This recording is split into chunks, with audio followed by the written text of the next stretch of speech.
Bueno, aquí estamos otra vez en el sitio de origen. Esa es la puerta para mí y eso. Esto es lo que les enseñaba antes. Espera. Sale por aquí una tarjeta de... Últimamente me da problemas esto. Ya. Esta es la sala común. Esto es una habitación que en verdad para guardar bicis y eso. Esto es el cuarto de la escoba, que no hay nada. Estos chinos son muy... Aquí están las taquillas. Aquí tengo yo mis cosas. Mis platos. Y cositas para comer. Solo de los demás. Este es el salón con su tele. En verdad yo que nunca estoy. Yo siempre estoy en la heladera y eso.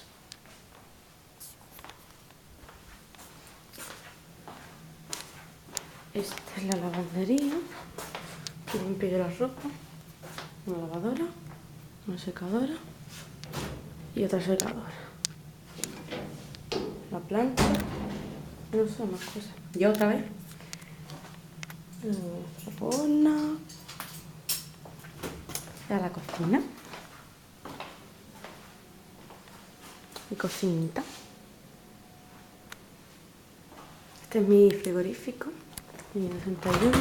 Estas son mis dos baldas. Esta es la china que le pone los yogures de aquí.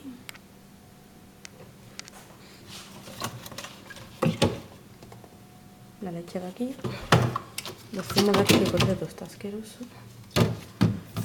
Y los yogur, que son yogi. Y no, cosas chinas.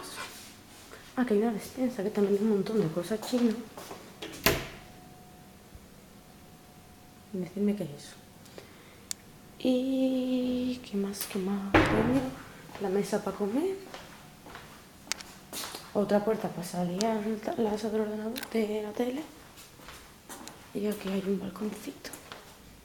Que nunca salgo porque está muy feo. No me gusta este balcón. Mira, esta de ahí más vista que mi habitación. Mi habitación está ahí al lado. Y ya está. Ah, bueno, tengo el número 5 es mi taquilla, que tengo que abrirlo con llave. El microondas. Y ya está. Aquí hay plato y demás.